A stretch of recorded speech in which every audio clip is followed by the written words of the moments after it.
నమస్తే రమ్మగారు. నమస్తే జయ. రమ్మగారు, మనము శరన్నవరాత్రుల స్పెషల్ ఎపిసోడ్స్ చేస్తా ఉన్నాం. ఇక రెండవ రోజు, ఈ రోజు యొక్క విశిష్టత ఒక్కసారి మాట్లాడుకుందాం. రెండో రోజు ఆశ్వీజ శుద్ధ విధియ. ఈ రోజున అమ్మవారిని గాయత్రీదేవి అలంకారంలో వెలయిస్తారు.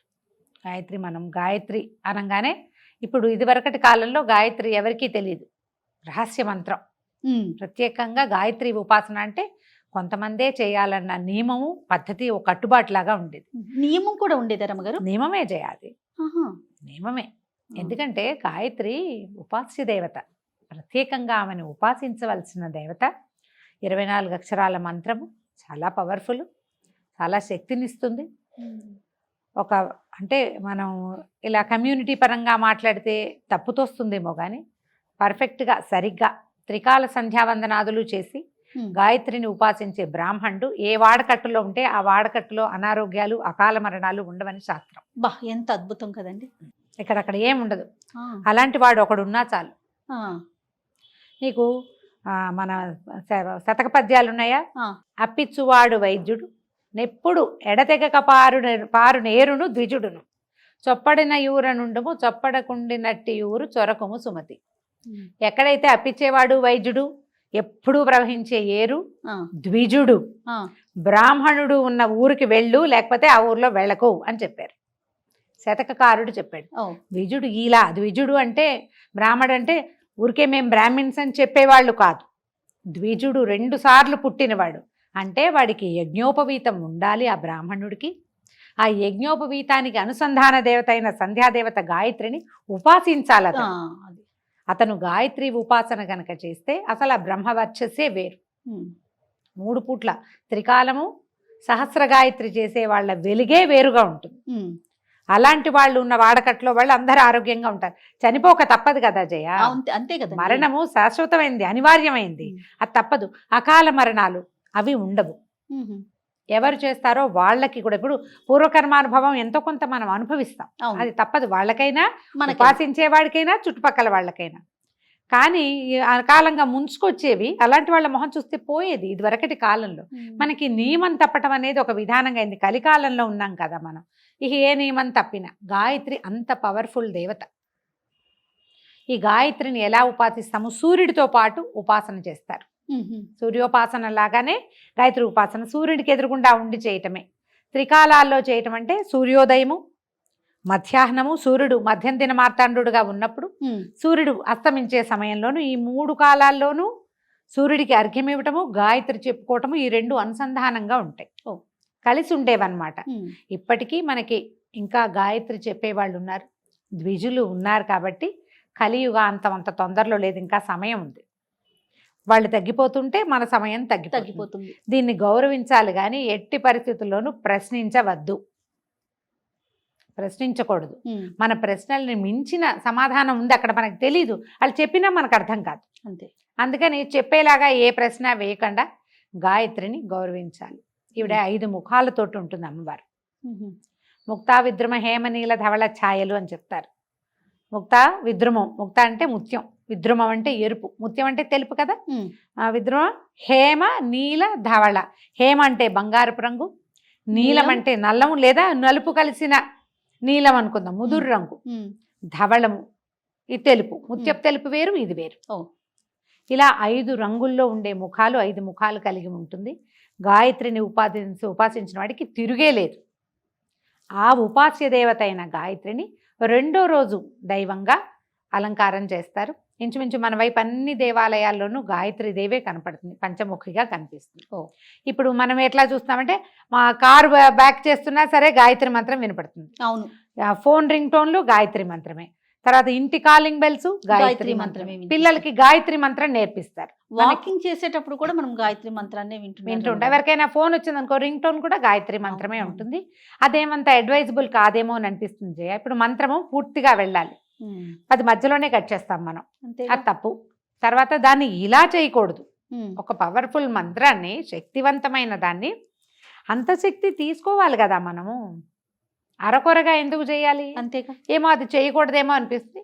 ఎవరి ఇది వాళ్ళదైనప్పటికీ పిల్లలకు కూడా గాయత్రి మంత్రం ఉపదేశించడం, నేర్పించడం. ఇప్పుడు నేర్పటం వేరు, ఉపదేశం వేరు. ఈ డిఫరెన్స్ ఒకటి ఉంది కదా. అవునండి. ఇది కొంచెం తెలుసుకోవాలి మనం. ఈ గాయత్రిని ఇంత ప్రత్యేకమైన కథ చెప్తారంటే గాయత్రి దేవికి, పూర్వం అంట అరుణుడని ఒక రాక్షసుడు ఉండేవాడు. అతను త్రికాల సంధ్యావందనాపరుడు. 3 పూట్ల 3 పూట్ల సంధ్యావందనం చేసి సహస్ర గాయత్రి, 1,00,000 గాయత్రి కూడా చేసేవాడు రోజుకి. అతను విపరీతంగా బల సంపన్నుడిగా అయ్యాడు. బ్రహ్మవర ప్రసాదం లభించింది అతనికి. రమగారు, మీ మాటకు అడ్డొస్తుందని అనుకోవద్దు. నాకు ఎప్పుడూ ఒక చిన్న అనుమానం ఉంటుందండి. రాక్షసులు అంటే రాక్షస దేవతలు ఉండరా? మన దేవతల్ని ఎందుకు పూజిస్తారు, కొలుస్తారు? ఇట్లా అంటే ఎడతెరిపి లేకుండా వారి అనుగ్రహం కోసం పూజా విధానం ఎందుకు ఫాలో అవుతారండి? రాక్షసులు అంటే రాక్షసులకి వేరే దేవతలు ఉండరు. రాక్షసులు అంటే అది ఏదో విచిత్రమైన జాతి కాదమ్మా. వాళ్ళందరూ బ్రాహ్మణులే, కశ్యప ప్రజాపతి సంతానమే, బ్రహ్మ వల్ల జన్మించిన వాళ్ళు, బ్రహ్మ సంతతి. గుణాలు రాక్షస గుణం.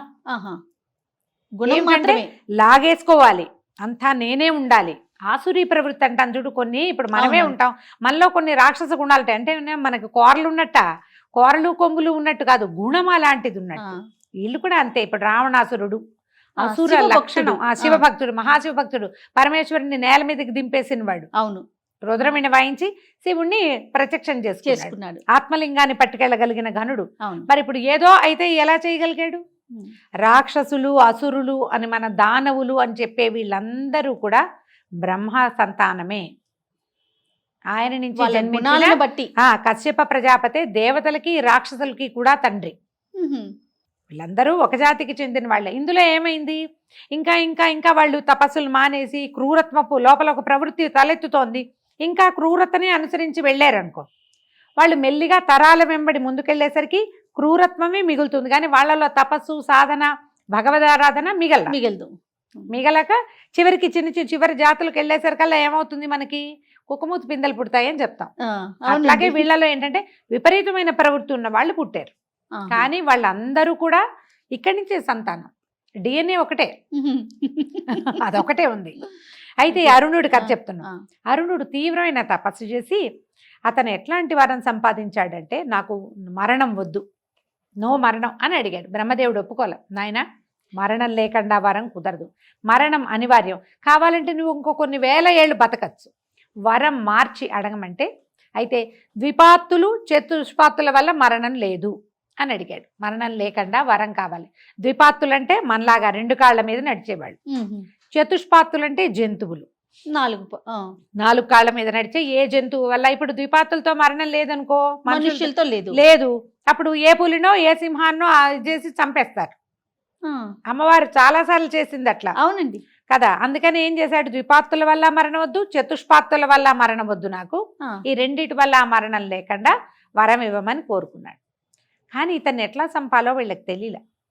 అప్పుడు పరమేశ్వరుడి దగ్గరికి వెళ్తే ఆయన ఏం చెప్పాడంటే, ఇతను గాయత్రి మంత్ర అనుష్ఠానపరుడు, గాయత్రి మానేస్తేనే వీడిని మీరు సంహరించగలరు అని చెప్పేసరికి వీళ్ళు బాగా ఆలోచించి, నువ్వు మంత్రం చేస్తున్నావు, అది మానే అంటే వాడు ఎందుకు మానతాడు, అదే నీ బలం రా అంటే అసలు మాంట కదా. బృహస్పతిని ప్రేరేపించి పంపించారట దేవతలు. అప్పుడు బృహస్పతి వెళ్ళి సోదరా అని సంబోధిస్తే అరుణుడికి నచ్చల. నేనేమో దేవతలకు శత్రువుని, త్రిలోకాలు ముల్లోకాలు నేను జయించి నా చేతిలో పెట్టుకున్నా, నువ్వేమో నా శత్రువుల గురువువి, నేనెట్లా నీకు సోదరుణ్ణి అవుతానంటే, అదేమిటి నాయన, నువ్వు గాయత్రి మంత్రానుష్ఠానపరుడి, నేను గాయత్రి మంత్రానుష్ఠానపరుడిని, ఒకే మంత్రాన్ని అనుసంధానం చేసేవాళ్ళు ఒక్కో గురువు దగ్గర చెప్పుకున్నట్టు. అంటే మనం ఏమయ్యాం? సహాధ్యాయులు, సోదరులు అవుతారు సహజంగా. కాబట్టి నువ్వు నేను సోదరులం, నా వల్ల దేవతలందరూ కూడా నీకు సోదరులే అనగానే నేను నచ్చల. దురహంకారంతో అరుణుడు ఏమనుకున్నాడంటే, నా శత్రువులే కాకుండా నాకంటే బలహీనులు వీళ్ళు, దేవతలు నాకు లొంగిపోయారు, నేను వాళ్ళని జయించానంటే ఏమిటి అర్థం? నేను గొప్పవాడిని, వాళ్ళు తక్కువ వాడిని, మరి నాకంటే తక్కువ వాడు చేసే ఉపాస్య దేవతను నేనెందుకు ఉపాసించాలి అని గాయత్రిని మానేశాడు. ఓహో. గాయత్రి ఎప్పుడైతే మానేడో బలహీనపడిపోయాడు. దేశంలో ధర్మం బలహీనపడ్డానికి గాయత్రి మానేయటమే కారణం. వ్యక్తి ఒకడి దగ్గర నుంచే బలహీనుడైపోయాడు. ముల్లోకాలు జయించిన వాడు ఒక్కసారిగా మరణానికి ఆసనుడైపోయాడంటే ఏమిటి అర్థం? గాయత్రితోటి మొత్తం పోయింది. పోయేసరికల్లా వీళ్ళు ఏం చేశారు? ఇప్పుడు అమ్మవారిని ప్రార్థించారు. ఇతనికి ద్విపాత్తుల వల్ల చతుష్పాత్తుల వల్ల మరణం లేదు, మేమందరం యుద్ధానికి వెళ్తాం ఇతన్ని ఎట్లా సంహరిస్తావో సంహరించు. అందరూ దేవతలు భూమోకమ్మడిగా ఇతని మీద పడ్డారు. అప్పుడు అమ్మవారు వచ్చి ఇతన్ని భ్రామరీ శక్తితోటి సంహరించింది. ఇతనికి చతుష్పాతులు ద్విపాతులు కాకుండా ఇంకేమున్నాయి, మనకి వేరే కాళ్ళున్న జంతువులు లేవు. అమ్మవారి దగ్గర ఉండేటువంటి భ్రమరము ఎన్ని కాళ్ళు ఉంటాయి, దానికి 6 కాళ్ళు ఉంటాయి. షట్పది అంటారు దాన్ని. అవును, షట్పదము అంటే భ్రమరం. కొన్ని కోట్ల కొద్ది భ్రమరాలు వచ్చి ఇతన్ని సంహరించినాయి. వాడు వరం ఎంత బాగా కోరుకున్నాడో చూడు. రాక్షసుల వరాలన్నీ ఇలాంటి విచిత్రమైనవే. హిరణ్యకశిపుడు అడిగాడు, నరుల వల్ల వానరుల వల్ల మరణం లేదు, ఇలా కావాలి, వాకిట్లో కావాలి, బయట కావాలి, ఇంట కావాలి అని అడిగాడు.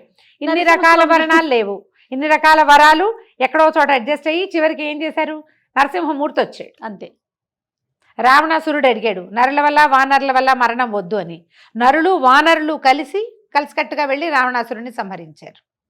అలాగే అవుతాయి రాక్షసుల విపరీత వరాలన్నీ మనకి ఉపయోగపడేవి.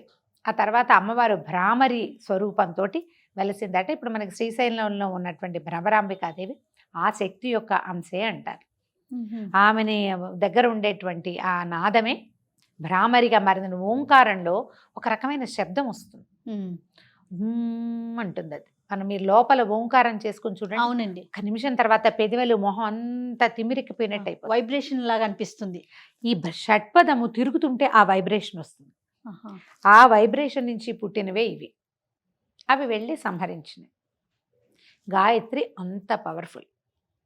ఆమె వల్లే ఈ స్వరూపం భ్రామరి స్వరూపం వచ్చింది. అయితే ఈ రోజున అమ్మవారికి కొబ్బరి అన్నం నివేదన చేస్తారు.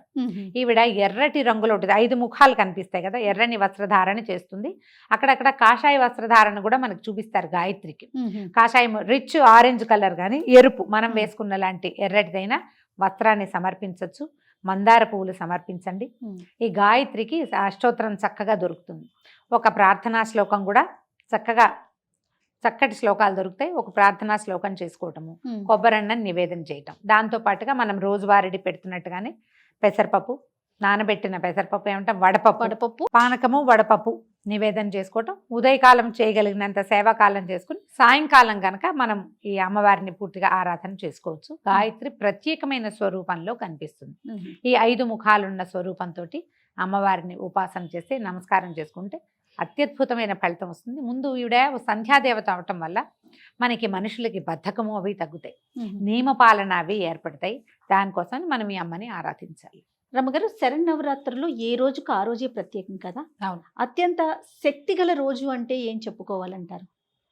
దుర్గాష్టమి చెప్పాలి. అష్టమి అనండి. అష్టమి అమ్మవారు ఆ రోజు జన్మించిందని చెప్తారు. అష్టమి నాడు అంటే అప్పటిదాకా సాత్విక స్వరూపాల్లో కనపడుతున్న అమ్మ తీవ్ర రూపం దాల్చింది దుర్గా అష్టమి రోజు, అష్టమి నాడు.